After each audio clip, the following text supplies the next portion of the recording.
모든 친척이 모인 민족 대명절날 차분하고 얌전한 줄 알았던 며느리가 갑자기 시어머니에게 욕설을 퍼붓기 시작했고, 아들은 그 모습을 보고 눈치만 보게 되면서 펼쳐지는 충격적인 이야기입니다. 영상 시청하시기 이전에 구독과 좋아요 부탁드립니다. 저희에게 큰 힘이 됩니다. 숨막히는 금요일 오후였다.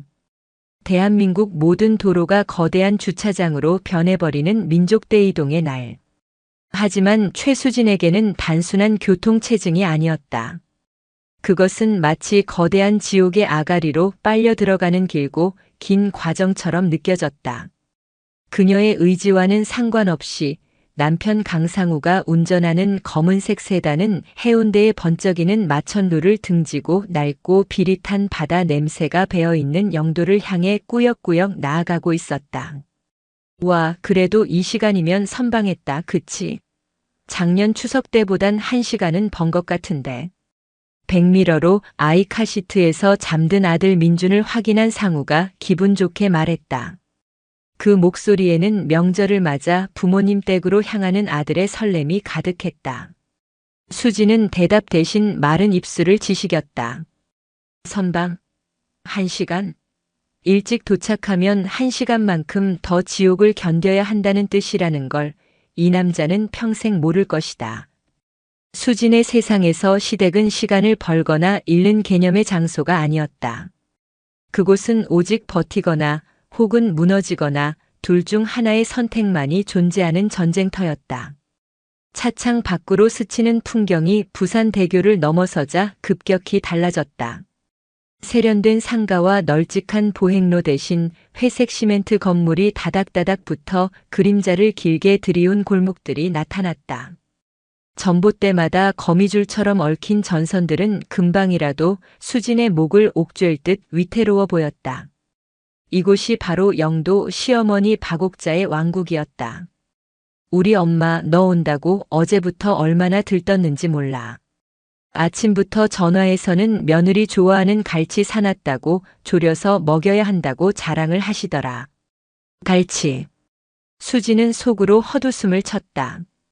결혼 첫해 아무것도 모르던 시절 저 갈치 좋아해요라고 한마디 했던 것이 8년짜리 족쇄가 될 줄이야.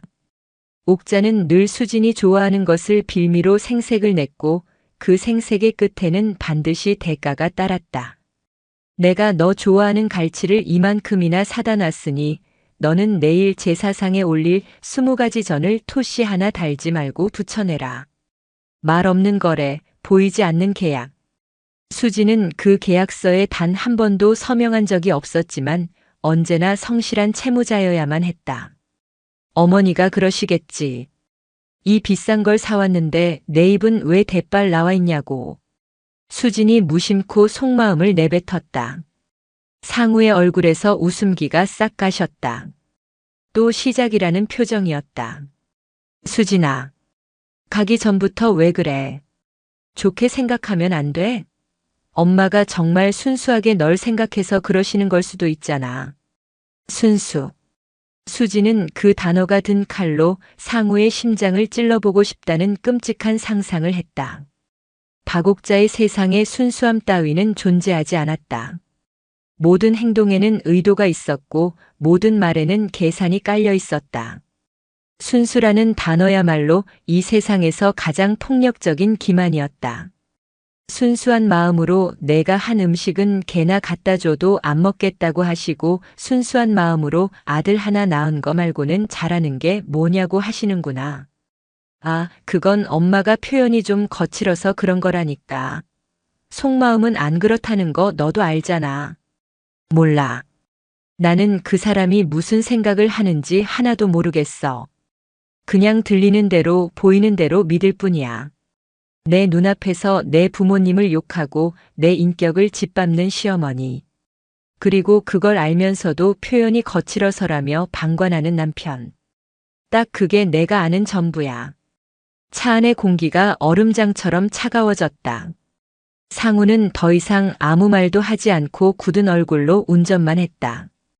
그래, 이게 강상우식 문제 해결법이었다. 갈등이 생기면 입을 닫고 외면하고 시간이 모든 것을 해결해 주길 바라는 것. 하지만 시간은 아무것도 해결해 주지 않았다. 골마 터지기 직전의 상처 위에 더러운 붕대를 겹겹이 감아줄 뿐이었다. 마침내 차가 구불구불한 언덕길을 올라 낡은 2층 주택 앞에 멈춰 섰다. 옥색 대문은 칠이 벗겨져 흉한 속살을 드러내고 있었다. 수지는 심호흡을 했다. 이제부터 전쟁 시작이다. 그녀는 잠든 민준을 안아들고 차에서 내렸다. 상우는 트렁크에서 명절 선물 세트를 꺼내며 괜히 큰 소리로 말했다. 엄마, 저희 왔어요. 대문이 삐걱거리며 열리고 파마머리에 옥자가 못마땅한 표정으로 서 있었다. 수진의 옷차림을 위아래로 훑어보는 그 눈초리는 마치 밀수품을 검사하는 세관원처럼 날카로웠다. 느릿느릿 뭐하다 이제 기어들어오냐. 해다 지겠다. 첫마디였다. 고생했다. 어서 와라 같은 평범한 인사는 옥자의 사전에 없었다. 그녀의 언어는 언제나 평가와 지적으로 시작되었다. 수지는 민준을 고쳐 안으며 목소리를 짜냈다. 차가 많이 막혀서요, 어머니. 안녕하세요. 차 막히는 거 몰랐냐? 남들보다 1시간 일찍 나왔어야지. 머리는 장식으로 달고 다녀. 하여튼 답답하기는. 옥자는 수진을 지나쳐 상우에게 향했다. 그녀의 얼굴에 그제야 희미한 미소가 번졌다. 아이고, 우리 아들. 운전하느라 고생 많았네. 그녀는 상우의 어깨를 두드리며 아들의 손에 들린 선물 세트를 받아들었다. 그러고는 마치 수진에게 들으라는 듯 큰 소리로 말했다. 이런 걸 뭐하러 사와? 돈 아깝게. 이 돈이면 내 마누라가 빌빌대면서 부쳐먹는 파스 10장은 더 사겠다. 저녁 식사 시간은 고문이었다. 옥자는 수진이 좋아하는 것이라며 갈치조림을 상 한가운데 놓았지만 정작 수진이 젓가락을 가져가자 매서운 눈으로 쏘아붙였다. 먹기 전에 간은 봤냐? 내 입에만 맞으면 뭐해. 우리 상우 입맛에 맞아야지. 수진은 갈치 한 점을 집어 상우의 밥 위에 올려주었다. 상우는 멋쩍게 웃으며 맛있는데? 수진이도 얼른 먹으라고 말했다. 옥자는 혀를 찼다. 즉, 지 서방은 짜게 먹는 것 뻔히 알면서 싱겁게 졸여놨네. 하여튼 정성이 없어, 정성이. 내가 사온 갈치가 아깝다, 아까워. 수진이 사온 샤인 머스켓을 후식으로 내왔을 때는 더 가관이었다. 옥자는 포도알을 이리저리 돌려보더니 말했다. 요새는 이런 것도 가짜가 많다더라. 겉만 번지르르하고 속은 물렁한 거. 꼭 누구 같네. 수진을 향한 명백한 공격이었다. 수진은 피가 거꾸로 솟는 것을 느끼며 주먹을 꽉 쥐었다. 손톱이 손바닥을 파고드는 아픔이 느껴졌다. 상우가 눈치 없이 포도알을 입에 넣고 와. 이거 진짜 달다. 어머니도 드셔보세요라고 외쳤다. 옥자는 그런 아들을 한심하다는 듯 쳐다보며 말했다. 너는 내 마누라가 주는 거면 독약도 좋다고 받아먹을 놈이다. 그러니 마누라가 내 머리 꼭대기에서 놀려고 하지. 그날 밤 수지는 낯선 방에 누워 잠을 이룰 수 없었다. 옆에서는 상우와 민준이 새근새근 잠들어 있었다. 벽 하나를 사이에 둔 건너편 방에서는 옥자의 코 고는 소리가 들려왔다. 이곳의 공기는 무거웠고 끈적거렸다. 마치 늪처럼 그녀의 영혼을 질식시키고 있었다. 수지는 조용히 일어나 창문을 열었다. 영도의 밤바람은 비릿한 소금기를 머금고 있었다. 저 멀리 부산항대교의 불빛이 아득하게 빛났다. 저 다리만 건너면 해운대에 자기 집이 있는데, 자유로운 화가 최수진으로 살 수 있었던 그녀의 세상이 있는데, 도망치고 싶다. 마음속에서 뜨거운 외침이 터져나왔다. 하지만 그녀는 움직일 수 없었다. 엄마라는 이름의 족쇄, 아내라는 이름의 감옥에 갇혀 있었다. 눈물이 뺨을 타고 흘렀다. 내일은 더 끔찍한 하루가 될 것이다. 전 부치기, 나물 무치기, 그리고 옥자의 끝없는 언어 폭력. 과연 이번 추석도 무사히 버텨낼 수 있을까? 아니, 이제는 버티고 싶지 않았다. 이 지긋지긋한 연극을 끝내고 싶었다. 수지는 차가운 창틀에 이마를 기댄 채 다가올 폭풍의 기운을 온몸으로 느끼고 있었다. 지옥의 서막은 이미 올랐고 그녀는 그 무대의 가장 비참한 주인공이었다. 추석 당일의 새벽은 푸른 빛이 감도는 회색이었다. 수지는 마치 오랫동안 훈련받은 병사처럼 알람 소리 없이 눈을 떴다. 몸이 기억하는 고통의 시간이었다. 옆에서 곤히 잠든 상우와 민준의 얼굴을 보는 순간 가슴 속에서 무언가 울컥 치밀었다. 저들은 저렇게 평화로운데 왜 나만 이 새벽의 찬 공기를 마시며 전쟁터로 향해야 하는가? 수지는 소리 없이 일어나 부엌으로 향했다. 이미 거실 소파에는 옥자가 유령처럼 앉아 아침 드라마 재방송을 보고 있었다. 수진을 발견한 그녀의 눈이 가늘어졌다. 벌써 일어났냐? 잠귀도 박네. 하긴 팔자가 사나우면 잠이라도 없어야지. 또 시작이었다. 수지는 대꾸할 힘도 없어 고개를 숙이고 앞치마를 둘렀다. 싱크대에는 어젯밤 옥자가 담가 놓은 각종 재료들이 산더미처럼 쌓여 있었다. 이제부터 해가 뜰 때까지 수지는 이 차가운 부엌의 주인이자 노예가 되어야 했다. 기름 냄새가 온 집안에 진동하기 시작했다. 동그랑땡, 깻잎전, 동태전, 호박전. 끝도 없는 전의 행렬. 수진의 허리가 끊어질 듯 아파왔지만 그녀는 기계처럼 손을 놀렸다. 옥자는 소파에 앉은 채로 리모컨을 만지작거리며 훈수를 뒀다. 야! 동태전에 밀가루를 그렇게 쳐바르면 퍽퍽해서 먹겠냐? 살살 털어내야지. 그것도 내가 가르쳐줘야 알아? 깻잎전 속은 왜 그렇게 삐져나오게 만들어? 보기만 해도 복 떨어지게 생겼네. 내 시아버지가 살아계셨으면 상 엎었다, 상 엎었어. 기름 좀 아껴 써라. 그게 내 돈이라고 생각해봐. 그렇게 펑펑 쓸 수 있나? 친정에서 그렇게 헤프게 사는 것만 배워왔지? 수진의 귀는 점점 먹먹해졌다.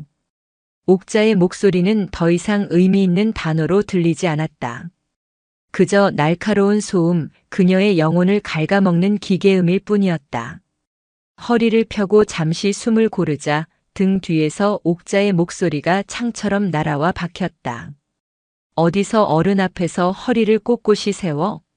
여기가 내 안방인 줄 알아? 결국 수진의 눈에서 눈물 한 방울이 뜨거운 기름 위로 떨어졌다. 치익의 소리를 내며 눈물이 증발했다. 마치 자신의 존재가 이 집안에서 그렇게 사라져버리는 것 같았다. 오전 내내 이어진 노동이 끝나갈 무렵 마지막 관문이 남았다. 송편. 어젯밤 수진이 반죽해 숙성시켜둔 반죽과 깨소. 옥자는 식탁 의자에 떡하니 앉아 수진이 송편 빚는 모습을 매섭게 지켜보았다. 송편은 예쁘게 빚어야 예쁜 딸을 낳는다는데 넌 이미 아들 낳았으니 대충 빚어도 상관없겠네. 비아냥거림에도 수지는 묵묵히 손을 놀렸다. 어릴 적 친정 어머니와 함께 도란도란 송편을 빚던 기억이 떠올라 가슴이 시렸다. 그때는 세상이 이렇게 행복한 줄만 알았는데. 한참 동안 수진의 손을 지켜보던 옥자가 갑자기 손을 뻗어 수진이 막 빚어놓은 송편 하나를 집어들었다. 그리곤 엄지와 검지로 그것을 지그시 눌렀다. 송편은 힘없이 뭉개지며 속을 터뜨렸다. 이게 송편이냐, 진흙덩어리냐? 옥자의 목소리가 쩌렁쩌렁 울렸다. 그녀는 뭉개진 송편을 경멸하듯 식탁 위에 내던졌다. 이딴 걸 조상님 상에 올리라고. 내 정성이 고작 이 정도밖에 안 돼? 차라리 시장에서 사오는 게 낫겠다. 아니, 내 애미는 시집가는 딸한테 이런 것도 안 가르치고 뭐 했대? 집구석 수준 알만하다. 내 애미. 그 말이 수진의 마지막 이성의 끈을 끊어버렸다. 세상 모든 것을 참을 수 있어도 엄마를 모욕하는 것은 견딜 수 없었다. 수진의 머릿속에서 무언가 툭 하고 터져나가는 소리가 들렸다. 그녀는 자리에서 벌떡 일어났다. 그리고 방금 막 접시에 정갈하게 담아놓은 모둠전 접시를 집어들었다. 옥자의 눈이 동그래졌다. 이 미친년이 뭘 하려고. 수지는 그 접시를 그대로 바닥에 내리꽂았다. 쨍그랑응. 귀를 찢는 파열음과 함께 형형색색의 전들이 사방으로 흩어지고 하얀 접시는 산산조각 났다. 그 소리에 놀라 방에서 자고 있던 상우와 민준이 뛰쳐나왔다. 집안의 모든 시간이 멈췄다. 흩어진 전 조각들과 깨진 접시 파편 사이로 수진이 지옥에서 올라온 듯한 목소리로 울부짖었다. 어머니, 제 이름은 최수진이에요. 당신 종년이 아니라고요. 피가 역류하는 기분이었다. 8년간 억지로 삼켜왔던 모든 말들이 한꺼번에 터져나왔다. 그래요. 나 송편 이따위로밖에 못 빚어요. 전도 제대로 못 붙이고 당신 아들 입맛 하나 제대로 못 맞춰요. 그래서 뭐요? 그래서 내가 죽을 죄를 졌어요? 당신한테 평생 이렇게 인격 모독당하면서 살아야 할 만큼 내가 뭘 그렇게 잘못했는데요. 수지는 옥자를 똑바로 노려보며 소리쳤다. 그리고 우리 엄마 욕하지 마세요. 당신 같은 사람한테 그런 말 들을 분 아니니까. 차라리 날 죽여요. 우리 엄마는 건드리지 마. 옥자는 생전 처음 보는 며느리의 모습에 충격을 받아 입을 벌린 채 굳어 있었다. 상우가 당황하며 수진의 팔을 붙잡았다. 수진아, 너 왜 이래? 진정해. 엄마 앞에서 이게 무슨 짓이야? 수진은 미친 사람처럼 웃으며 상우의 손을 뿌리쳤다. 진정? 내가 지금 진정하게 생겼어? 당신은 봤어? 당신 엄마가 내 송편을 어떻게 했는지, 나한테 무슨 말을 했는지 당신은 들었냐고. 언제나처럼 당신은 아무것도 못 보고 아무것도 못 들었겠지. 수지는 상우를 향해 악을 썼다. 이 집에서 나만 미친년이야. 나만 이상한 년이고 나만 버티지 못한 나약한 년이지. 당신들 모자는 아무 잘못 없지. 안 그래? 그때였다. 이 모든 광경을 겁에 질린 눈으로 지켜보던 민준이 결국 울음을 터뜨렸다. 으아앙. 엄마 무서워. 할머니 무서워. 아이의 울음소리는 이 아수라장의 종지부를 찍는 비명과도 같았다. 수지는 울고 있는 아들을 보고 와르르 무너져 내렸다. 그녀는 바닥에 주저앉아 깨진 접시 파편처럼 흩어진 자신의 삶을 보며 오열하기 시작했다. 옥자는 여전히 충격에서 벗어나지 못한 채 멍하니 서 있었고 상우는 우는 아들과 오열하는 아내 사이에서 어쩔 줄을 몰라 했다. 지옥 같던 추석 아침. 풍요와 감사의 날은 한 가족에게 가장 끔찍한 파국의 날이 되어버렸다. 깨져버린 접시는 다시 붙일 수 없을 것처럼 보였다. 쨍그랑 하는 굉음이 멎고 수진의 오열과 민준의 울음소리가 잦아든 후 집안에는 무덤 같은 침묵이 내려앉았다. 시간은 얼어붙었고 공기는 유리 파편처럼 날카로워져 숨 쉴 때마다 폐부를 찔렀다. 바닥에 흩어진 기름 묻은 전 조각들과 하얀 사기 그릇의 파편들은 방금 전 벌어진 전쟁의 참상을 증명하는 유일한 증거물이었다. 수지는 넋이 나간 사람처럼 일어나 비틀거리며 방으로 들어갔다. 그리고 문을 걸어 잠갔다. 철컥하는 빗장 소리는 그녀가 세상과 긋는 마지막 경계선처럼 들렸다. 그녀는 차가운 방바닥에 등을 기댄 채 주저앉았다. 온몸에 힘이 빠져나가 손가락 하나 까딱할 수 없었다. 하지만 이상하게도 머릿속은 그 어느 때보다 명료했다. 후회? 아니, 후회는 없었다. 차라리 후련했다. 8년 묵은 고름을 짜낸 듯한 아프지만 시원한 해방감. 그녀는 방금 자신이 저지른 일을 필름처럼 되감아 보았다. 시어머니를 향해 소리치던 자신의 목소리, 경악하던 남편의 얼굴, 그리고 바닥에 내동댕이 쳐지던 전접시. 그것은 며느리 최수진이 아니라 인간 최수진이 터뜨린 생존의 절규였다. 깨진 접시 파편에 긁힌 손바닥에서 피가 배어나왔다. 붉은 피를 보자 잊고 있던 통증이 밀려왔다. 하지만 그보다 더 아픈 것은 심장이었다. 쿵, 쿵, 쿵.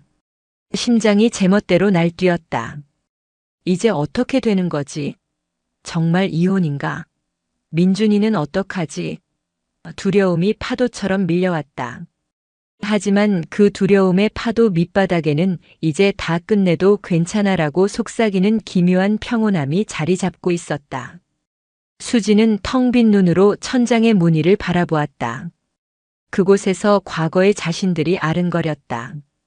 이젤 앞에서 밤새 그림을 그리던 20살의 수진, 상우의 프러포즈의 세상을 다 가진 듯 행복해하던 수진, 그리고 이 집 대문을 처음 들어서던 날의 불안한 수진까지.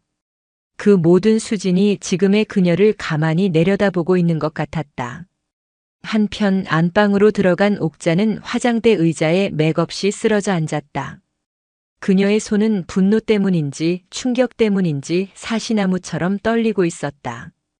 서랍을 열어 혈압약을 찾아 입안에 털어넣었다. 물도 없이 약을 삼키자 쓴맛이 확 퍼졌다. 미친년, 저 미친년. 그녀는 며느리를 향한 욕설을 끊임없이 되뇌었다.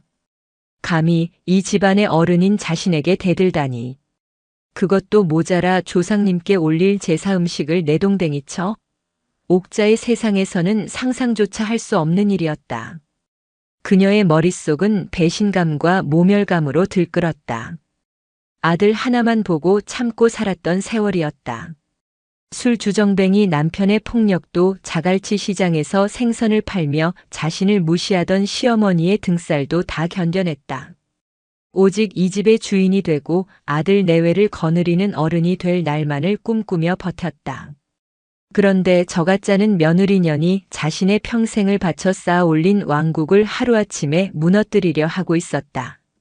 내가 뭘 그렇게 잘못했는데? 옥자는 스스로에게 물었다. 며느리 가르치는 게 시어머니 된 도리지. 다 너 잘 되라고 한 소리 아니었냐?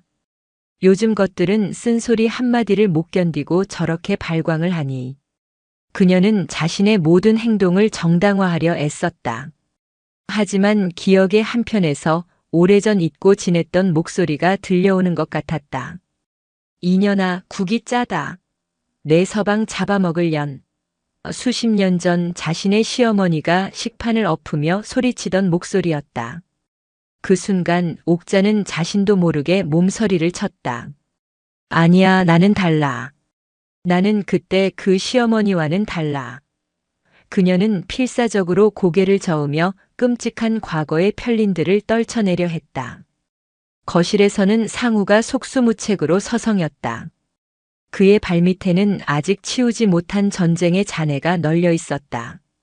아들 민주는 아빠의 바짓가랑이를 붙잡고 여전히 훌쩍이고 있었다. 상우는 아이를 안아들고 수진이 잠근 방문 앞으로 다가갔다.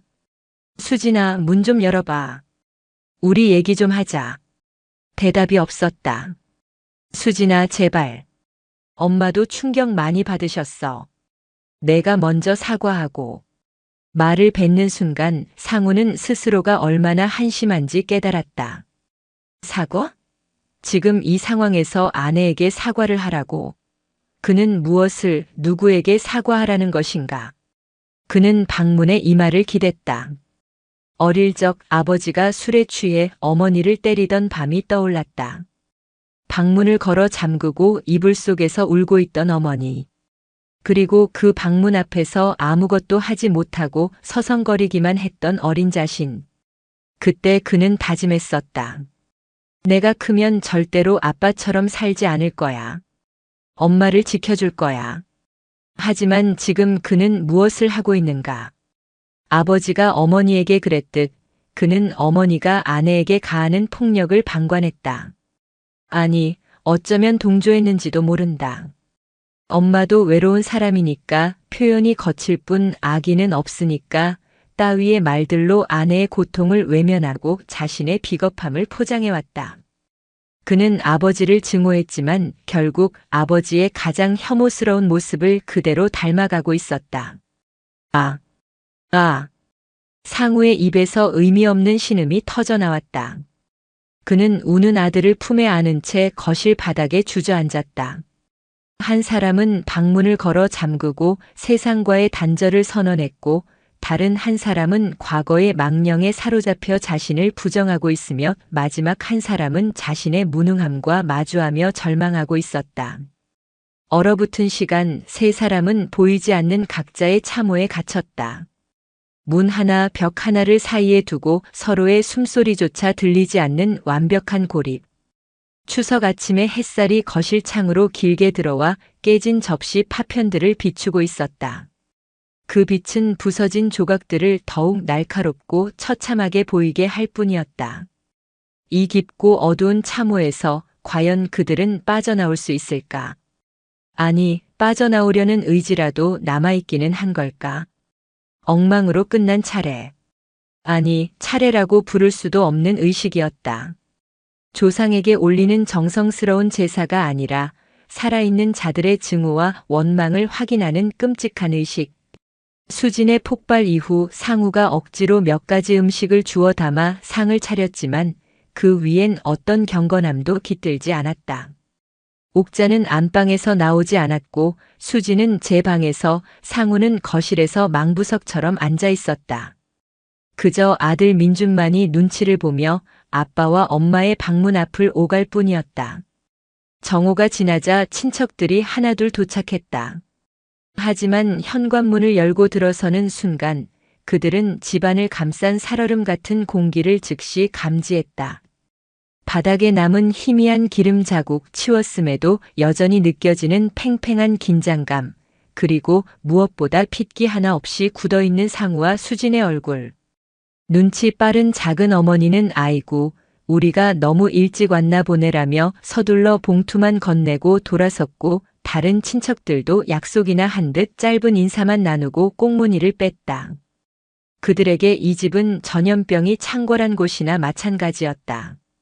모두가 떠나고 집안에 다시 세 사람, 아니 네 사람만이 남았다. 수지는 결심했다. 더 이상 단 1분도 이 집에서 숨 쉴 수 없다고.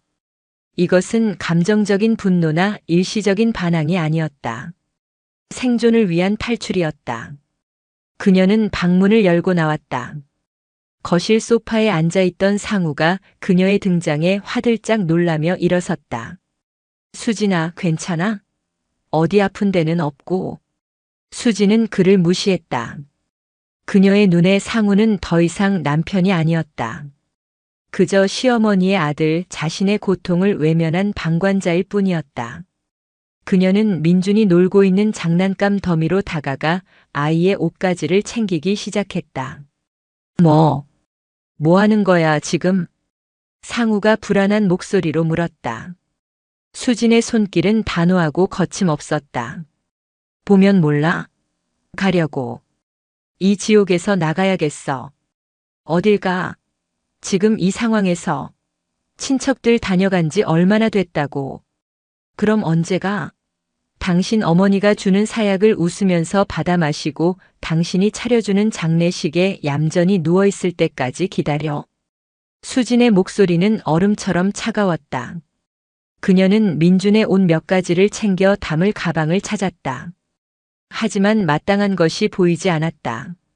그때 거실 한쪽 구석에 묵직하게 자리 잡고 있는 작의 장롱이 눈에 들어왔다. 옥자의 혼수품이자 그녀의 자부심이며 수진에게는 한 번도 열어볼 생각조차 해본 적 없는 금기의 영역이었다. 하지만 지금의 수진에게 금기 따위는 없었다. 그녀는 망설임 없이 장롱으로 다가갔다. 최수진, 너 지금 뭐 하는 짓이야? 상우가 소리치며 그녀의 팔을 잡으려 했지만 수진은 매섭게 그를 뿌리쳤다. 그녀의 눈빛은 한 번만 더 내 몸에 손대면 당신을 죽여버릴지도 모른다고 말하고 있었다. 상우는 그 기세에 눌려 저도 모르게 뒷걸음질 쳤다. 수진은 뻑뻑한 장롱문을 힘주어 열었다. 안에서는 나프탈렌 냄새와 함께 수십 년 묵은 시간의 냄새가 훅 끼쳐왔다. 낡은 이불과 한복들이 차곡차곡 쌓여 있었다. 수지는 그 안을 뒤져 민준의 옷가지를 담을 낡은 보자기라도 찾으려 했다. 이불을 헤집던 그녀의 손끝에 딱딱하고 각진 무언가가 닿았다.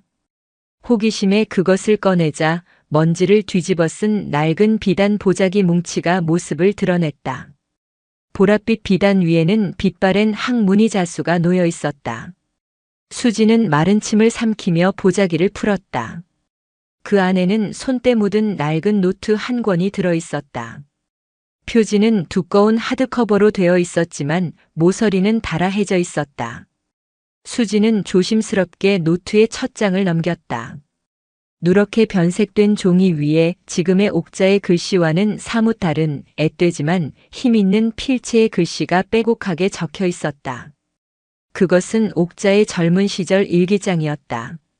첫 장의 날짜는 수십 년 전이었다. 수지는 홀린 듯이 그 내용을 읽어 내려가기 시작했다. 오늘 시어머니는 내가 차린 밥상을 발로 찼다. 국이 짜다 했다. 소금으로 내 얼굴을 문지르며 내 서방 잡아먹으려니라고 소리쳤다. 남편은 그 모습을 보고도 못 본 척 담배만 피우러 나갔다. 이 집에서 나는 사람이 아니다. 나는 그저 아들을 낳아야 하는 가축일 뿐이다. 수진의 심장이 쿵 하고 내려앉았다. 시아버지는 술만 마시면 나를 씨바지라 불렀다. 오늘도 그랬다. 남편은 아버지를 말리기는커녕 내게 애비 말끝마다 토달지 말라며 손찌검을 했다. 갈비뼈가 아프다. 부러진 것 같다. 하지만 병원에 갈 수는 없다. 이 고통을 알아줄 사람은 아무도 없다. 수진의 손이 떨리기 시작했다. 한 장 한 장 넘길 때마다 그곳에는 지옥도가 펼쳐져 있었다.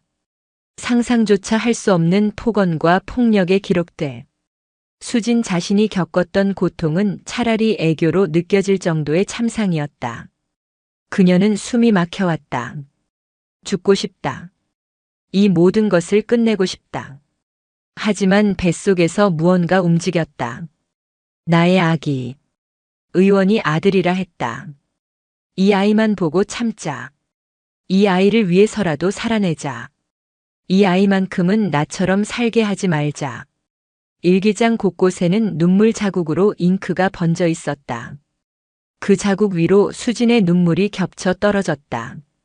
그녀는 마지막 장을 향해 빠르게 페이지를 넘겼다. 그리고 마침내 그녀의 심장을 꿰뚫는 문장을 발견했다. 그것은 아들 상우를 낳고 얼마 지나지 않아 쓴 듯한 마지막 일기였다. 훗날 내 아들이 장가를 가고 나도 시어머니가 될 날이 오겠지. 나는 오늘 내 모든 눈물을 걸고 맹세한다. 내 며느리는 절대 나처럼 살게 하지 않으리라. 딸처럼 아껴주고 친구처럼 아껴주리라. 이 지긋지긋한 고통의 대물림은 내 대에서 반드시 끊어내리라. 수지는 그 자리에 주저앉았다. 머리를 망치로 얻어맞은 듯한 충격. 온몸의 피가 차갑게 식는 기분이었다. 이게 대체 무슨 일인가? 자신을 그토록 증오하고 괴롭히던 저 악마 같은 시어머니가 한때는 자신과 똑같은, 아니 자신보다 더한 고통 속에서 피눈물을 흘리며 이런 맹세를 했다고. 그렇다면 지금의 박옥자는 대체 무엇인가? 그 맹세는 어디로 사라졌는가? 왜 그녀는 자신이 그토록 증오하던 시어머니의 모습을 그대로 답습하고 있는가? 이해할 수 없었다. 동정심? 연민? 아니, 그런 감정이 아니었다. 그것은 차라리 거대한 기만감에 가까웠다. 마치 정교하게 짜인 연극의 진실을 알아버린 관객처럼 수지는 허탈함과 함께 섬뜩한 분노를 느꼈다. 거기서 뭐 하는 거냐고. 어느새 안방에서 나온 옥자가 수진을 발견하고 소리쳤다. 그녀의 눈은 자신의 성역을 침범당한 주인의 분노로 이글거리고 있었다. 옥자는 수진의 손에 들린 일기장을 보고 얼굴이 새하얗게 질렸다. 너 감히 내 물건에 손을 대? 수진은 천천히 자리에서 일어났다. 그녀는 더 이상 울지 않았다. 눈물은 모두 말라버렸다. 그녀의 손에는 낡은 일기장이 들려 있었다. 그것은 이제 단순한 노트가 아니었다. 끔찍한 진실을 담고 있는 판도라의 상자이자 이 집안을 송두리째 뒤흔들 폭탄이었다. 수지는 자신을 향해 다가오는 옥자와 그 뒤에서 어쩔 줄 몰라 하는 상우를 번갈아 보았다. 그녀의 입가에 희미하고 서늘한 미소가 떠올랐다. 이제 게임의 규칙이 바뀌었다. 수지는 일기장을 든 채 옥자와 상우를 마주보고 섰다. 그녀의 주변 공기가 기묘하게 변해 있었다. 조금 전까지만 해도 분노와 슬픔에 휩싸여 있던 가엾은 피해자의 모습은 온데간데 없었다.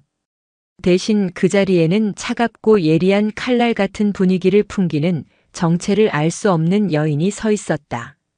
옥자는 자신의 가장 깊은 치부가 드러났다는 사실에 이성을 잃고 수진에게 달려들었다. 그거 이리 내놔, 이 도둑년아. 하지만 수진은 가볍게 몸을 피해 옥자의 손길을 피했다. 그리고는 상우를 향해 고개를 돌렸다. 그녀의 목소리는 놀랍도록 차분했다. 상우 씨, 이것 좀 봐. 그녀는 남편을 상우 씨라고 불렀다.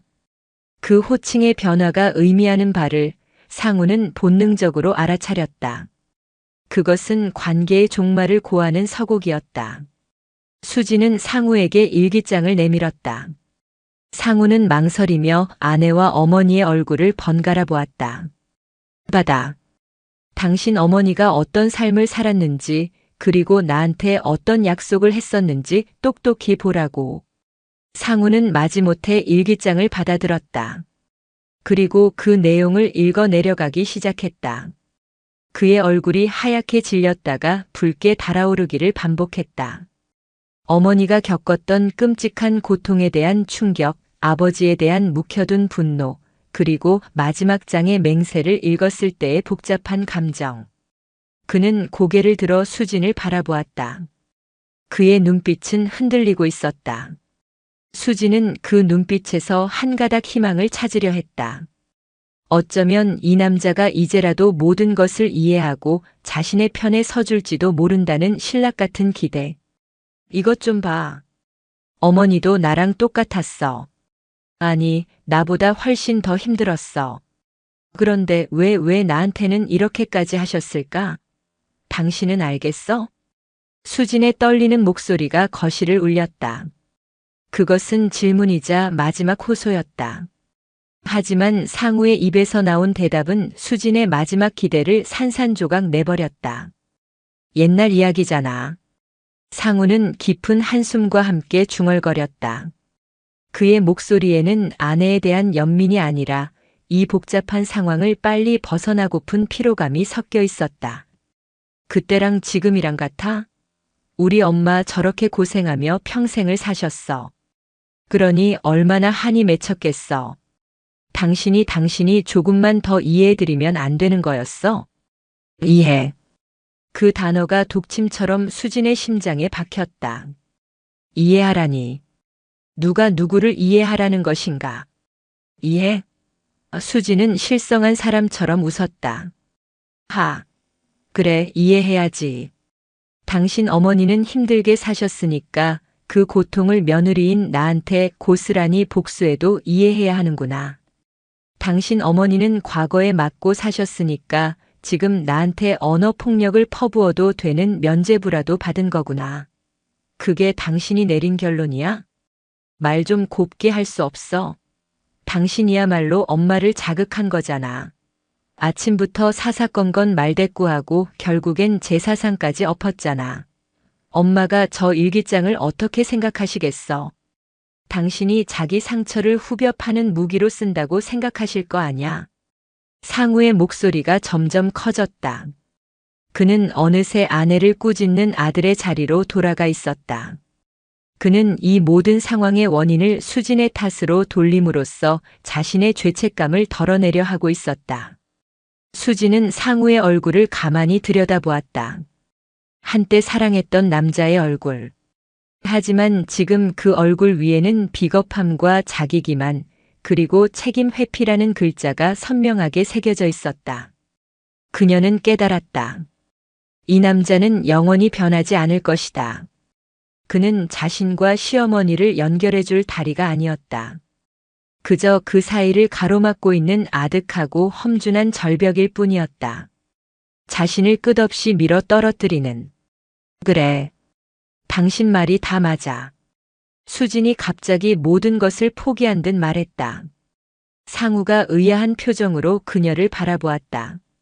내가 당신 어머니를 자극했고 내가 이를 이 지경으로 만들었어. 당신은 아무 잘못 없어.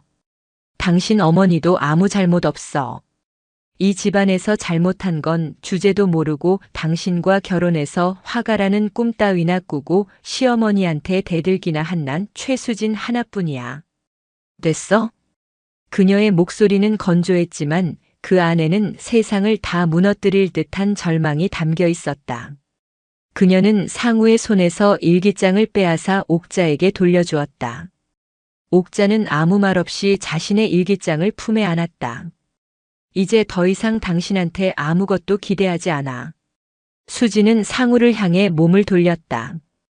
우리 이혼하자. 그것은 위협이 아니었다. 감정적인 외침도 아니었다. 모든 것이 끝난 후에 내려지는 차갑고 명료한 최종 판결이었다. 이혼? 지금 제정신이야? 상우의 얼굴이 경악으로 물들었다. 그는 다급하게 수진의 팔을 붙잡았다. 너 지금 화나서 이러는 거지? 말 함부로 하는 거 아니야. 민준이 생각은 안 해? 수진은 경멸이 가득한 눈으로 상우를 뿌리치며 그의 손을 거칠게 쳐냈다. 그 더러운 손 치워. 그리고 그 입에 우리 민준이 이름 올리지 마. 당신이 민준이 아빠라는 게 내 인생 최악의 수치야. 최수진. 당신은 평생 그렇게 살아. 당신 어머니 그늘 밑에서 엄마가 불쌍하니까 옛날 이야기니까 따위의 말들로 평생 자기기만 하면서 나는 내 아들 민준이만큼은 당신처럼은 안 키울 거야. 절대로. 수지는 마지막 말을 남기고 방으로 들어가 문을 잠갔다. 그리고는 자신의 휴대폰을 꺼내 변호사의 번호를 찾기 시작했다. 문 밖에서 상우가 절규하듯 그녀의 이름을 부르고 문을 두드리는 소리가 들려왔다. 하지만 수진의 귀에는 아무것도 들리지 않았다. 그녀의 세상에서 강상우라는 남자는 방금 완벽하게 삭제되었다. 길고 길었던 8년의 결혼 생활이 남편이라는 이름의 절벽 앞에서 처참하게 끝장나는 순간이었다. 부산항의 새벽은 비릿한 갯내음과 생선 비린내, 그리고 억척스러운 사람들의 고함 소리로 시작되었다. 젊은 옥자는 시어머니의 등살에 밀려 동이 트기도 전에 자갈치 시장의 좌판 앞에 서야 했다. 시어머니는 옥자를 며느리가 아닌 일꾼으로 여겼다. 아가, 이것 좀 하거라가 아니라 야, 빨리 이거 안 나르고 뭐하냐? 는 고함이 그녀를 움직이는 언어였다. 그녀의 남편 상우의 아버지는 허울 좋은 장남이었다. 낮에는 부둣가에서 노름으로 시간을 허비했고 밤에는 술에 취해 들어와 옥자에게 손찌검을 했다. 그의 집이 어디서 눈을 똑바로 뜨고 대들어. 그의 폭력에는 이유가 없었다. 그저 세상에 대한 분풀이를 가장 만만한 아내에게 쏟아낼 뿐이었다. 옥자는 맞고 울고 다음 날이면 다시 부은 얼굴로 좌판에 나가 생선을 팔았다. 시어머니는 아들의 폭력을 말리지 않았다. 오히려 계집은 맞아야 말을 듣는다며 부추겼다. 한 번은 옥자가 시아버지 제사상에 올릴 탕국간을 잘못 맞췄다는 이유로 시어머니는 뜨거운 국자로 그녀의 팔뚝을 찢었다. 옥자의 팔에는 지금도 그때 생긴 흉터가 희미하게 남아있다. 그날 밤 옥자는 영도다리 위에서 차가운 바다를 내려다보았다. 뛰어내리면 이 모든 고통이 끝날 것 같았다. 하지만 그때 뱃속에서 처음으로 태동이 느껴졌다. 툭. 작은 생명이 엄마에게 보내는 신호. 옥자는 그 자리에 주저앉아 목 놓아 울었다. 그리고 다짐했다. 이 아이를 위해서라도 괴물이 되어서라도 살아남겠다고. 상우가 태어난 후 옥자는 더욱 억척스러워졌다. 남편의 폭력 앞에서도 더 이상 울지 않았다. 대신 이를 악물고 돈을 벌었다. 그녀는 아들 상우를 자신의 유일한 희망이자 존재의 이유로 여겼다. 낡은 일기장에 자신의 고통을 토해내고 미래의 며느리에게는 절대로 자신처럼 살게 하지 않겠다는 다짐을 새겨 넣는 것이 그녀가 유일하게 숨 쉴 수 있는 방법이었다. 그녀는 몰랐다. 살아남기 위해 선택한 그 억척스러움이 언젠가 자신을 또 다른 괴물로 만들게 되리라는 것을. 서울의 한 미대 캠퍼스는 자유와 낭만 그리고 짙은 유화 물감 냄새로 가득했다. 수지는 그곳에서 가장 빛나는 존재 중 하나였다. 그녀의 붓터치는 과감했고 색감은 독창적이었다. 교수들은 그녀를 천재라 불렀고 친구들은 그녀의 재능을 부러워했다. 그녀는 졸업 후 파리로 유학을 가 자신의 이름을 건 갤러리를 여는 꿈을 꾸었다. 상우를 만난 것은 졸업 전시회를 준비하던 겨울이었다. 대기업에 다니던 그는 젠틀했고 유머러스했으며 무엇보다 수진의 그림을 진심으로 사랑해 주었다. 그는 수진의 밤샘 작업을 말없이 지켜봐 주었고 그녀의 손에 묻은 물감을 닦아주며 당신 손이 세상에서 제일 예쁘다고 속삭였다. 수지는 그 다정함에 빠져들었다. 결혼은 자연스러운 수순처럼 느껴졌다. 상우는 결혼 후에도 그림을 계속 그릴 수 있도록 지원해주겠다고 약속했다. 부산 영도의 시댁에 처음 인사드리러 갔을 때 옥자는 무뚝뚝했지만 평범한 시골 어른처럼 보였다. 수지는 대수롭지 않게 생각했다. 하지만 결혼과 함께 모든 것이 변하기 시작했다. 옥자는 시도 때도 없이 전화에 새댁이 밥은 제대로 차려 먹냐, 상우 아침은 굶기는 거 아니냐며 사사건건 간섭했다. 수진이 개인전을 준비하느라 바쁘다고 하면 옥자는 여자가 시집 왔으면 남편 뒷바라지가 먼저지 그깟 그림 쪼가리가 밥 먹여주냐고 쏘아붙였다. 상우의 태도도 미묘하게 변했다. 처음에는 우리 엄마가 걱정돼서 그러시는 거야라며 옥자를 감쌌고 나중에는 현실적으로 생각해야지. 당신 그림으로 돈 벌 수 있는 것도 아니잖아라며 수진의 꿈을 깎아내리기 시작했다. 결정적으로 수진의 날개가 꺾인 것은 민준을 임신하면서부터였다. 입덧이 심해 붓을 들 수조차 없었다. 어렵게 잡았던 첫 개인전 기회도 포기해야 했다. 옥자는 잘 됐다. 여자가 애 가졌으면 집에 얌전히 붙어 있어야지라며 기뻐했다. 아이를 낳고 나자 수진의 삶에서 화가 최수진은 사라지고 상우 아내, 민준 엄마 그리고 박여사 며느리만 남았다. 캠퍼스 대신 기저귀를 갈고 물감 대신 이유식을 만들었다. 그녀의 세상은 해운대의 작은 아파트와 영도의 시댁이라는 두 개의 감옥으로 축소되었다. 옥자는 생존을 위해 괴물이 되는 길을 택했다. 자신이 당한 고통을 보상받으려는 듯 며느리에게 더 날카로운 발톱을 세웠다. 그녀에게 며느리는 자신의 권위를 확인하고 과거의 상처를 되갚아줄 대상이었다.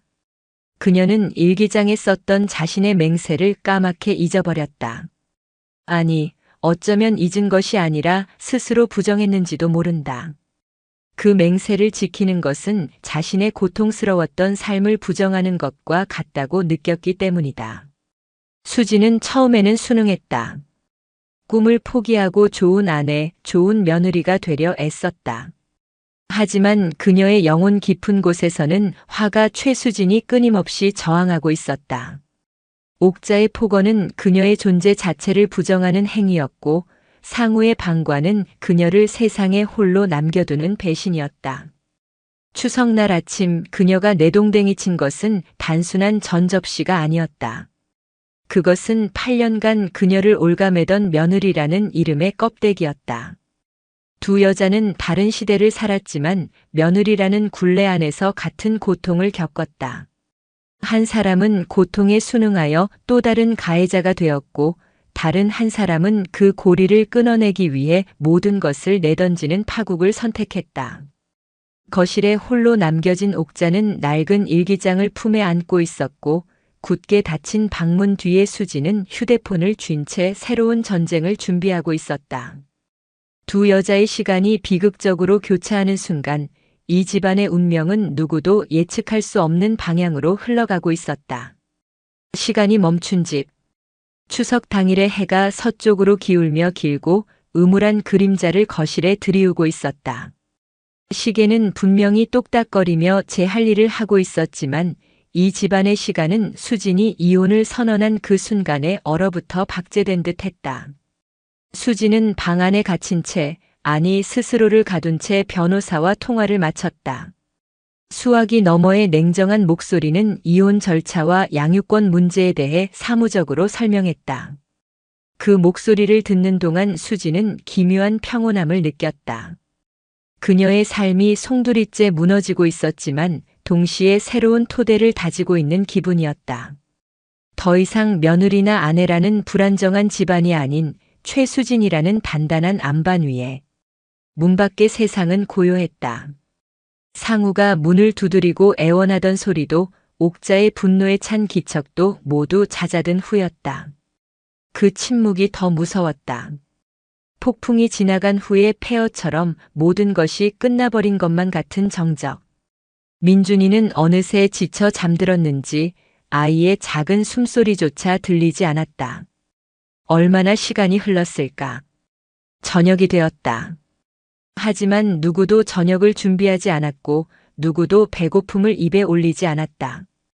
이 집의 공기는 음식을 삼키는 행위 자체를 거부하고 있었다. 그러다 상우가 먼저 움직였다. 그는 주방에서 물이라도 끓이려는 듯 서성이다가 결국 포기하고 거실 소파에 주저앉았다. 그는 텅 빈 눈으로 TV 화면의 검은 거울에 비친 자신의 모습을 보고 있었다. 초라하고 무력하며 모든 것을 망쳐버린 남자의 얼굴. 수지는 그 모습을 방문의 작은 틈으로 지켜보았다. 그리고 결심했다. 이대로 도망치듯 떠나지는 않겠다고. 이혼 서류를 내밀고 법정에서 싸우는 것은 그 다음 문제다. 그 전에 반드시 해야 할 일이 있었다. 그것은 상우나 옥자를 위한 것이 아니었다. 오롯이 지난 8년간의 자신을 위한 마지막 의식이었다. 상처에 밴드를 붙이기 전에 골마 터진 환부를 정확히 도려내고 소독하는 과정. 수지는 방문을 열고 밖으로 나섰다. 그녀의 등장에 상우가 소스라치게 놀라며 자리에서 일어났다. 수지는 그에게 눈길도 주지 않고 어둠이 내리기 시작한 거실을 가로질렀다. 옥자는 불도 켜지 않은 채 소파 한쪽 구석에 웅크리고 앉아 있었다. 그 모습은 왕국의 주인이 아니라 모든 것을 잃고 성벽에 기댄 늙은 패잔병처럼 보였다. 수지는 그녀의 맞은편 소파에 조용히 앉았다. 어머니. 수진의 목소리는 낮고 차분했다. 더 이상 그 안에는 분노나 원망이 실려 있지 않았다. 그저 깊이를 알 수 없는 슬픔과 모든 것을 체념한 자의 평온함이 깃들어 있었다. 옥자는 대답하지 않았다. 그저 고개를 돌려 창밖의 어둠을 바라볼 뿐이었다. 수지는 아랑곳하지 않고 말을 이었다. 제가 오늘 어머니의 낡은 일기장을 봤어요. 옥자의 어깨가 미세하게 움찔했다. 하지만 여전히 침묵을 지켰다. 거기엔 저보다 더 끔찍한 지옥을 견뎌낸 한 여자가 있었더군요.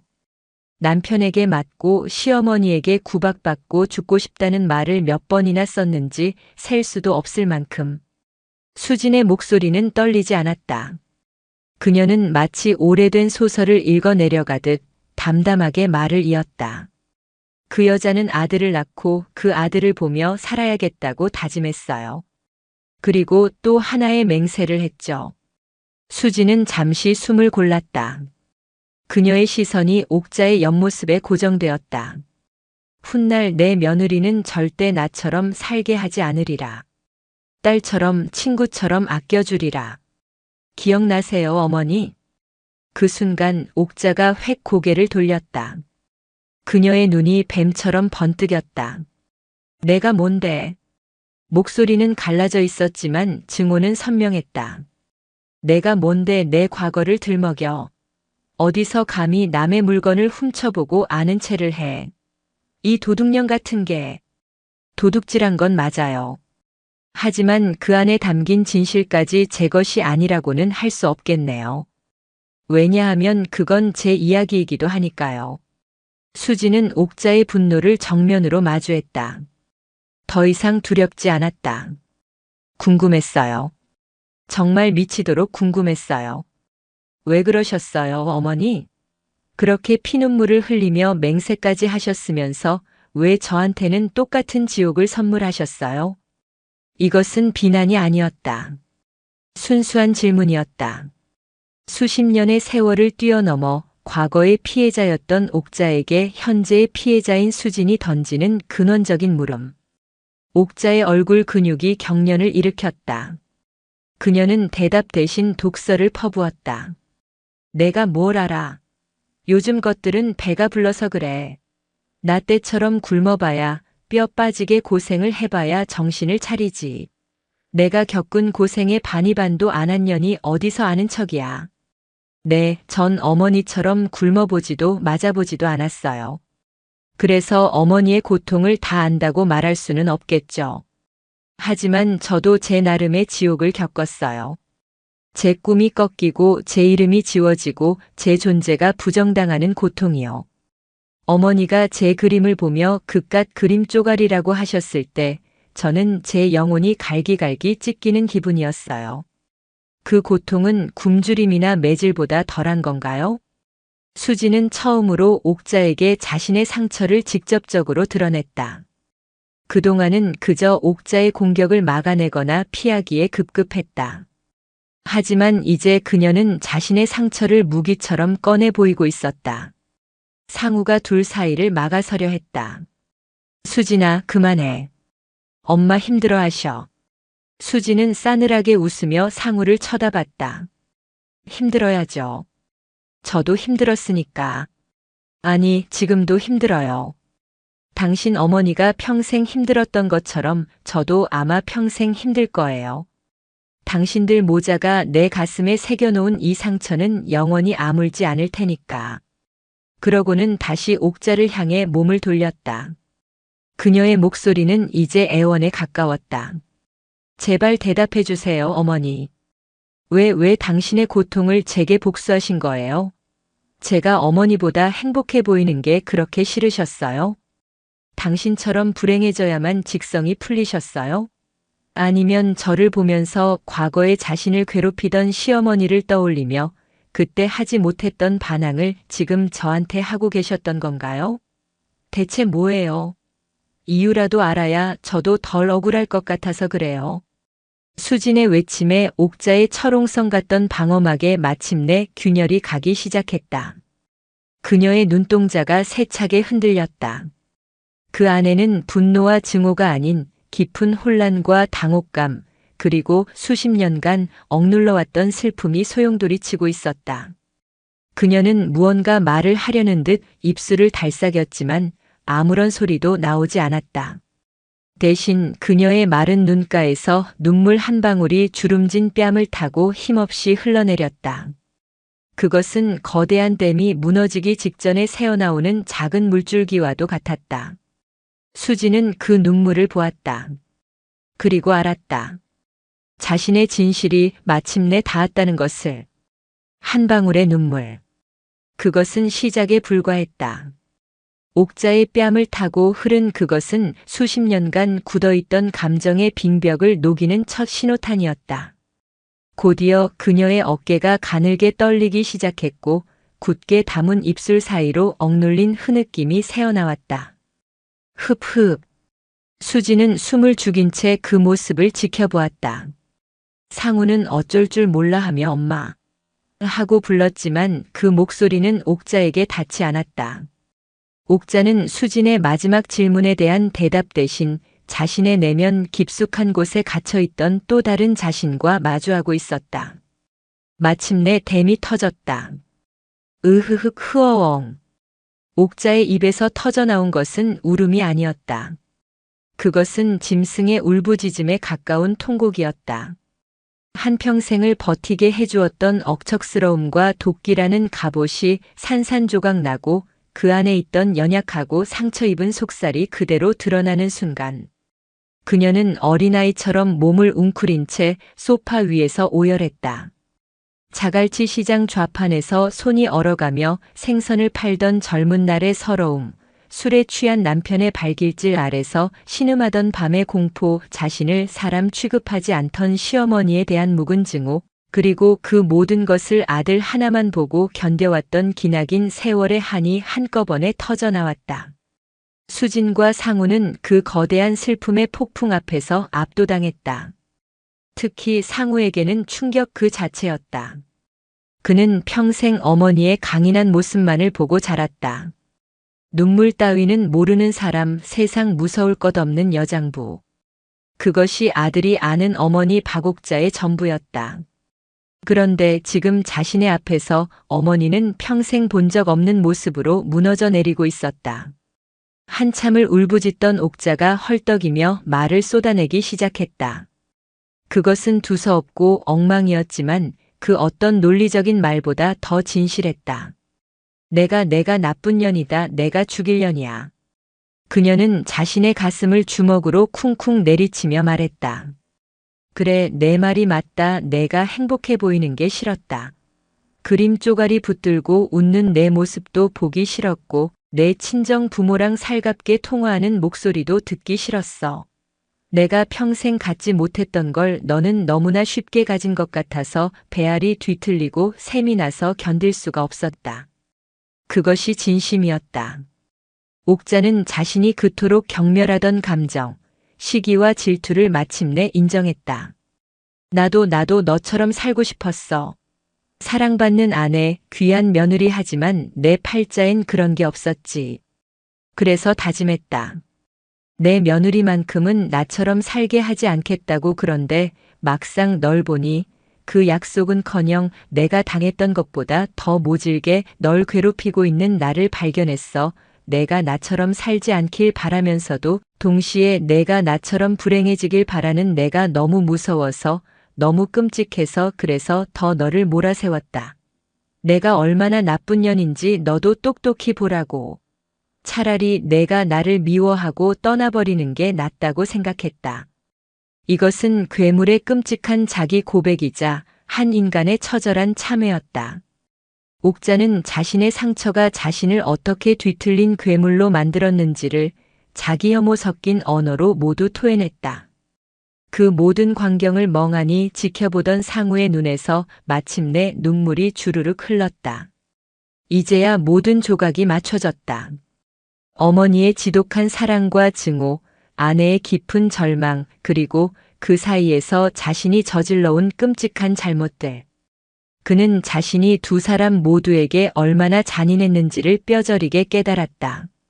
어머니의 상처를 제대로 들여다보려 하지 않았고 아내의 고통을 비겁하게 외면했다. 그는 중재자가 아니라 두 사람의 상처에 소금을 뿌리는 방관자였다. 상우는 천천히 무너져 내리는 어머니와 망연자실한 아내의 앞으로 다가갔다. 그리고 그는 쿵소리가 나도록 무릎을 꿇었다. 그는 먼저 수진을 향해 고개를 숙였다. 바닥에 이마를 찌을 듯한 자세였다. 수진아, 내가 잘못했다. 정말 미안하다. 그의 목소리는 물기에 젖어 심하게 떨리고 있었다. 나는 당신의 남편 될 자격이 없는 놈이야. 당신이 얼마나 아프고 외로웠을지 나는 감히 상상조차 할 수 없어. 당신의 꿈을 지켜주기는커녕 짓밟았고 당신의 영혼을 지켜주기는커녕 내팽개쳤어. 나는 비겁했고 무능했고 이기적이었어.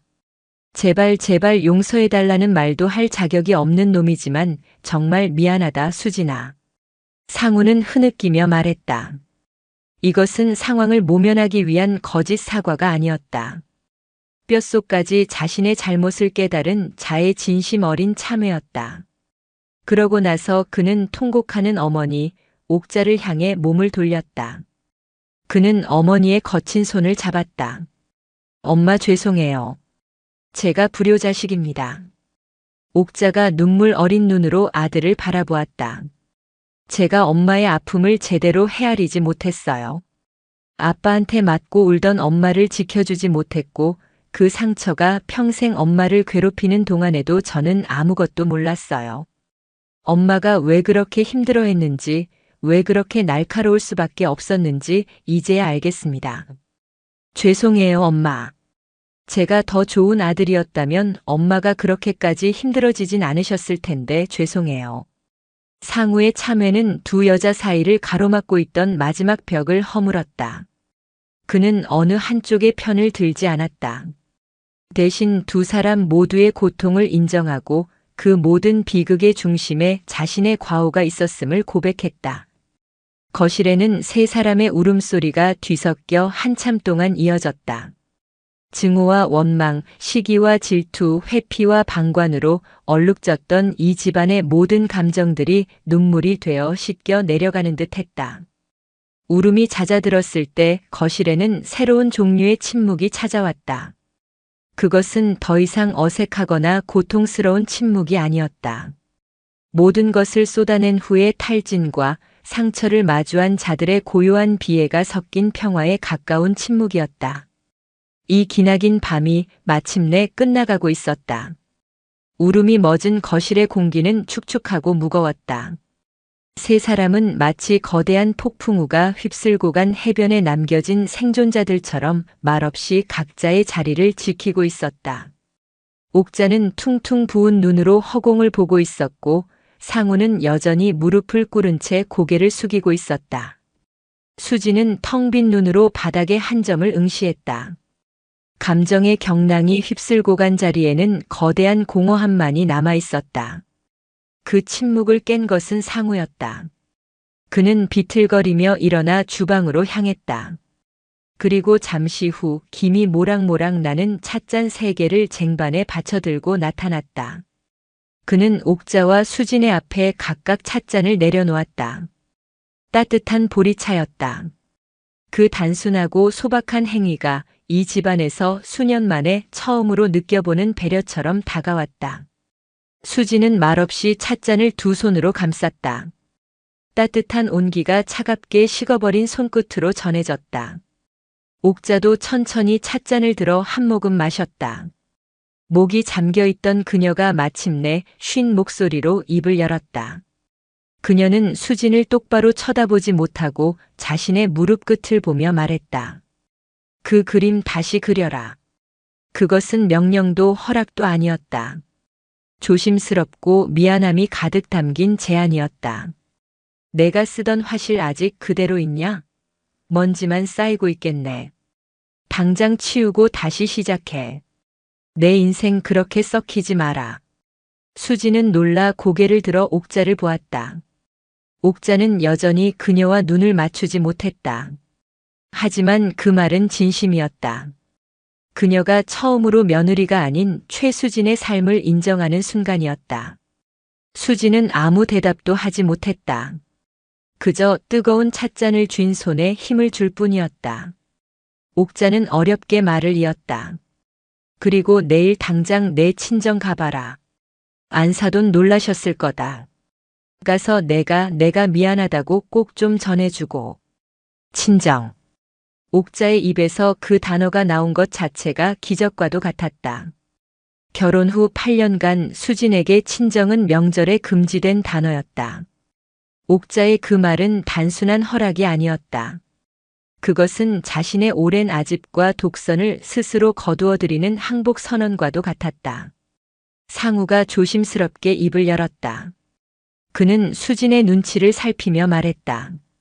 수진아, 이혼하자는 말, 내 마음이 그렇다면 나는 받아들일 수밖에 없어. 내가 저지른 짓이 있는데 어떻게 널 붙잡겠어. 내가 시간을 갖고 천천히 결정해. 어떤 결정을 하든 나는 존중할게. 그의 목소리에는 초조함이나 변명이 없었다. 담담하게 자신의 운명을 받아들이려는 태도였다.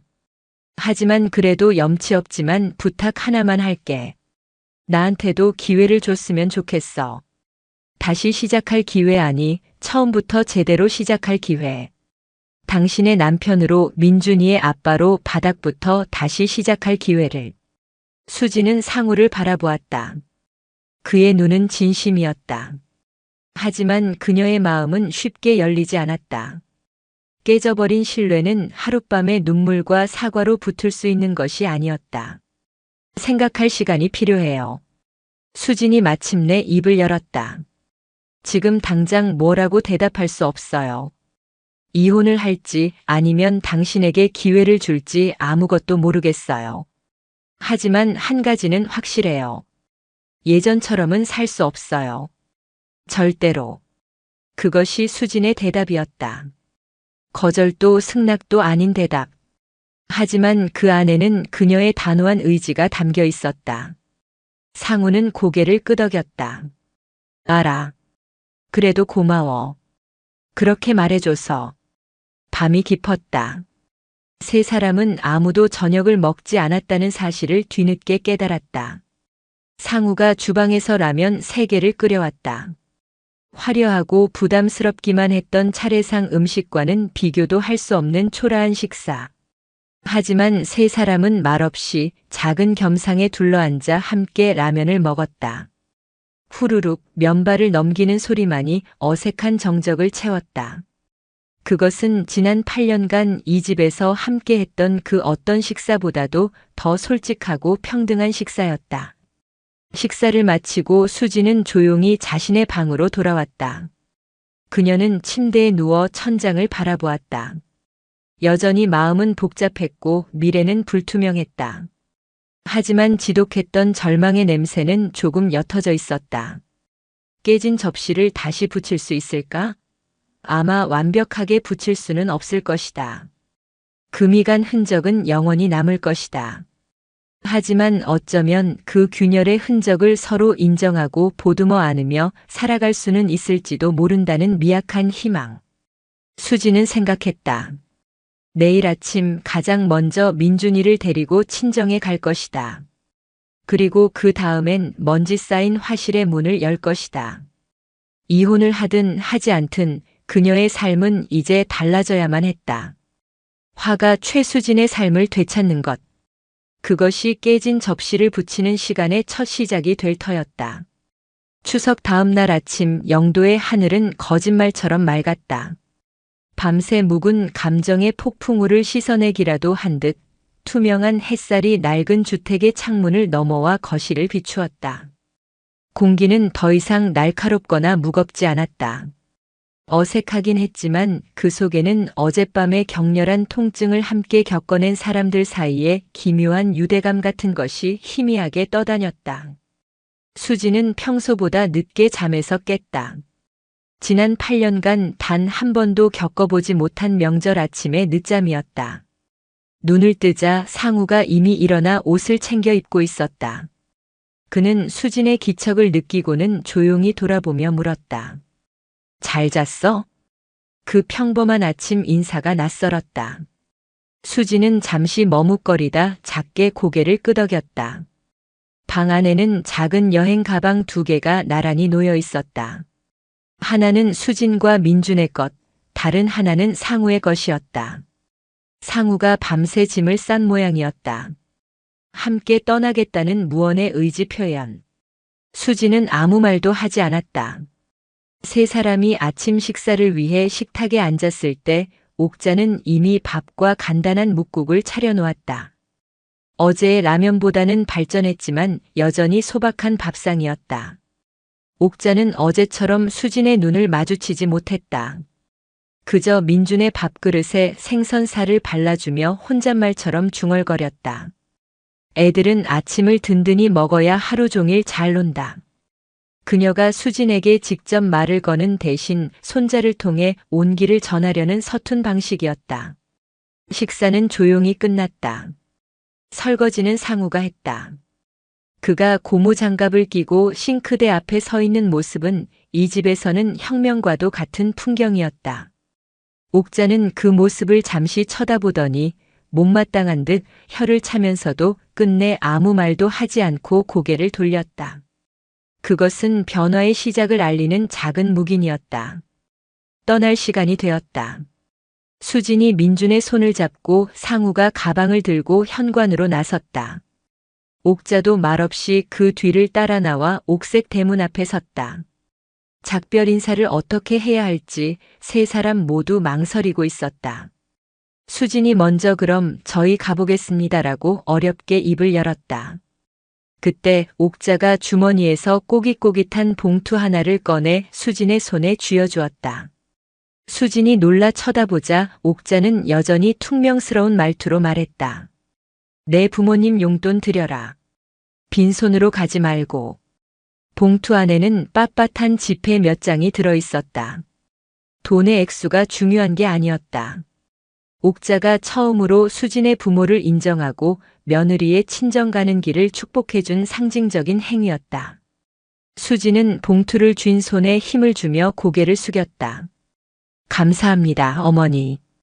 옥자는 그 대답을 듣고는 이번엔 상우를 향해 매섭게 쏘아붙였다. 강상우. 내 엄마. 똑똑히 들어. 이제부터 내 마누라한테 잘해라. 눈물 흘리게 만들지 말고 기죽게 만들지도 마. 만약 한 번만 더 내 며느리 속 썩였다는 소리 들리면 그땐 내가 너를 가만 안 둘 줄 알아. 자신이 저지른 죄를 아들에게 투영하는 그녀다운 서툰 방식의 사과이자 다짐이었다. 상우는 고개를 깊이 숙였다. 명심하겠습니다, 엄마. 세 사람은 차에 올라탔다. 차가 서서히 움직여 골목을 빠져나갈 때까지 옥자는 옥색 대문 앞에 미동도 없이 서서 그 모습을 지켜보고 있었다. 그 뒷모습이 한없이 작고 외로워 보인다고 수지는 처음으로 생각했다. 차가 영도 다리를 건너 부산항대교 위를 달렸다. 어제 이 다리를 건널 때와는 모든 것이 달라져 있었다. 억압과 절망의 길이었던 어제의 도로는 오늘 미약하지만 희망을 향해 나아가는 새로운 길이 되어 있었다. 화실, 언제부터 다시 나가고 싶어? 한참 동안 침묵을 지키던 상우가 조심스럽게 물었다. 가서 청소부터 해야 할 거야. 먼지가 수북이 쌓였을 테니. 붓이랑 물감도 다 말라버렸을 거고. 수지는 창밖을 보며 대답했다. 몇 년 만에 처음으로 자신의 화실에 대해 이야기하고 있었다. 상상만으로도 심장이 희미하게 뛰었다. 내가 도울게. 청소도 같이 하고 필요한 재료들도 같이 사러 가자. 일주일에 2번은 아니 3번은 내가 저녁할게. 당신 그림 그릴 시간 내가 만들어줄게. 민준이도 내가 볼게.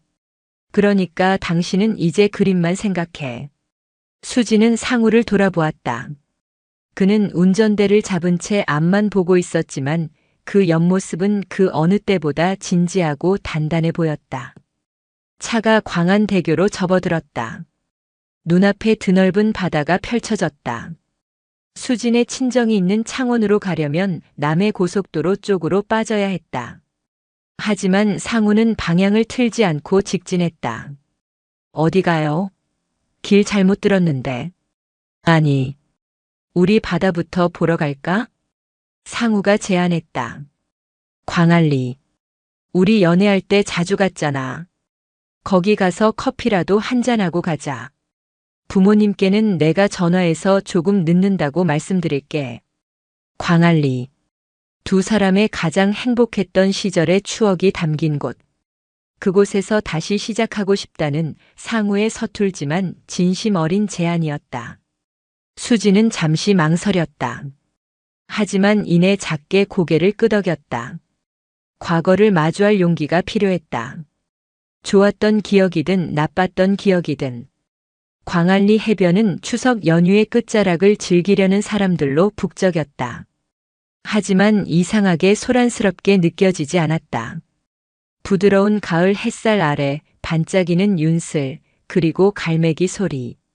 모든 것이 평화로웠다. 세 사람은 신발을 벗고 부드러운 모래사장을 걸었다. 민준이는 신이 나서 파도를 향해 달려갔다. 수진과 상우는 아이가 노는 모습을 보며 한참을 나란히 서 있었다. 어머니 문제는 이제 내가 막을게. 당신이 아니라. 상우가 먼저 침묵을 깼다. 그동안 당신을 방패로 삼았어. 엄마의 짜증과 분노를 막아줄 방패. 당신이 힘들어하는 걸 알면서도 그게 나한테 오는 것보단 낫다고 생각했어. 내가 정말 쓰레기 같은 놈이었지. 그의 목소리는 자조적이었다. 이제 안 그럴게. 당신은 더 이상 내 방패가 아니야. 내가 당신의 방패가 되어줄게. 약속할게. 수지는 말없이 바다를 바라보았다. 저 넓은 바다처럼 자신의 미래도 다시 펼쳐질 수 있을까? 그녀는 아직 상우를 완전히 용서하지 못했다. 이혼하겠다는 결심을 거둔 것도 아니었다. 하지만 지금 그녀의 옆에 서 있는 남자는 어제의 그 남자와는 다른 사람처럼 느껴졌다. 적어도 달라지려고 필사적으로 노력하는 사람. 한편 영도의 낡은 주택에서는 옥자가 홀로 거실에 앉아 있었다. 가족들이 떠나간 후의 집은 유난히 넓고 휑했다. 그녀는 평생 처음으로 온전한 고독과 마주하고 있었다. 그 고독은 외로웠지만 동시에 평온했다. 더 이상 누군가를 미워하거나 원망하지 않아도 되는 시간. 그녀는 어제 수진이 발견했던 자신의 낡은 일기장을 꺼내 들었다. 그리고 마지막 페이지에 적힌 자신의 맹세를 한참 동안 들여다보았다. 부끄러움에 얼굴이 화끈거렸다. 그녀는 일기장을 덮고 서랍에서 새 노트를 한 권 꺼냈다. 그리고 펜을 들어 첫 장에 또박또박 써 내려가기 시작했다. 그것은 아마도 며느리에게 붙이지 못할 편지의 첫 문장이었을 것이다. 해가 붉게 물들며 바다 너머로 지고 있었다. 광안리 해변의 수지는 노을을 바라보며 상우에게 말했다. 내일 화실부터 가봐야겠어. 그것은 이혼에 대한 대답도 용서에 대한 대답도 아니었다. 하지만 그 어떤 대답보다 더 명확한 미래를 향한 약속이었다. 나의 삶을 다시 시작하겠다는 선언.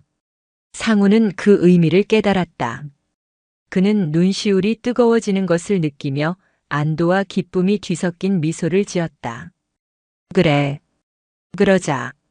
내가 같이 갈게. 두 사람은 멀리서 달려오는 민준이를 향해 함께 손을 흔들었다. 깨져버린 접시는 원래대로 돌아갈 수 없을 것이다. 하지만 그 조각들을 소중히 모아 서로의 상처를 비추는 거울로 삼으며 살아갈 수는 있을 터였다. 비극으로 끝날 뻔했던 추석은 그렇게 한 가족에게 가장 고통스럽고도 가장 의미 있는 이름으로 그들의 시간 속에 영원히 새겨졌다. 영상이 유익하셨다면 구독과 좋아요, 댓글까지 부탁드리겠습니다.